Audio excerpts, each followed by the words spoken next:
Bienvenido, alma que no teme mirar al abismo, a sombras del misterios. Hoy no hablaremos de redención, ni de segundas oportunidades, ni de villanos que ríen antes de caer. Hoy descenderemos al lugar donde la crueldad no es un rasgo, sino un arte. Y su artista más perfecto, no es un monstruo con garras, sino un noble con traje, que observa el sufrimiento ajeno, como quien contempla una obra maestra, en una galería vacía. Hablo de Babidi. Sí. El hechicero de piel morada, voz chillona, gestos teatrales. El villano cómico, que despertó a Majin Buu. Pero lo que nadie sabe, es que Babidi no quería dominar el universo. Quería devolverlo al caos primordial. Porque Babidi no es un mago. Es un arqueólogo del vacío. Su padre, Bibidi, no creó a Majin Buu, lo desenterró, de un lugar que ni los dioses nombran.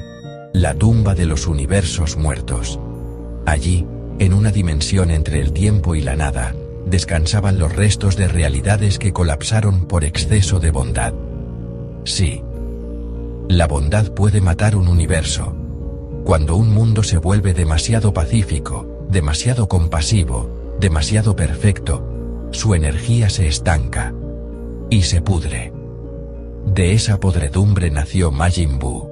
No como arma, sino como luz negra. Bibidi lo descubrió. Y quiso usarlo para purgar el universo actual, que, según sus cálculos, ya estaba demasiado cerca de la paz falsa. Pero fue asesinado antes de terminar su ritual. Babidi heredó su misión. Pero no como fanático. Como científico del horror. Él no elige a sus sirvientes al azar. Los selecciona por su capacidad de sufrimiento. Dabura, el rey demonio, no fue sometido por magia. Se ofreció. Porque en su reino, ya no quedaba nadie a quien torturar. Y solo Buu podía darle un dolor digno de su nombre. Y cuando Babidi mira a sus enemigos, no ve guerreros. Ve catalizadores. Goku no es un héroe para él. Es el espejo perfecto. Porque solo un ser tan puro puede despertar la forma más terrible de Buu. La que nace cuando la inocencia se rompe. Y Babidi lo sabía. Por eso no atacó a los débiles. Fue directo al corazón de la esperanza. Pero hay algo aún más oscuro. Babidi no murió cuando Vegeta lo aplastó. Su cuerpo sí. Pero su mente ya estaba dentro de Buu.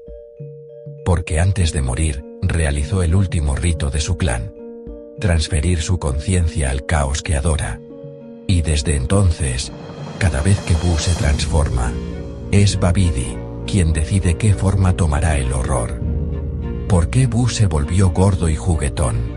Porque Babidi quería que el mundo bajara la guardia. ¿Por qué luego se volvió delgado, cruel, inteligente? Porque ya era hora de que la humanidad recordara el miedo, y la forma final, la de Buu puro, no es instinto, es el rostro del universo antes de tener nombre. Ahora, Babidi duerme dentro de ese núcleo rosa, pero no descansa, observa, ve cómo los dioses juegan con torneos, ve cómo los héroes se alaban por salvar lo que ya está condenado, y sonríe, porque sabe que volverá, no con un hechizo, no con un deseo, sino cuando alguien vuelva a creer que el mundo puede ser bueno.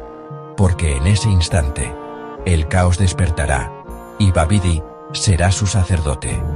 Si esta historia te hizo dudar de la paz, es porque ya sentiste su mirada. Suscríbete a Sombras del Misterios, antes de que tu esperanza se convierta en su próxima puerta.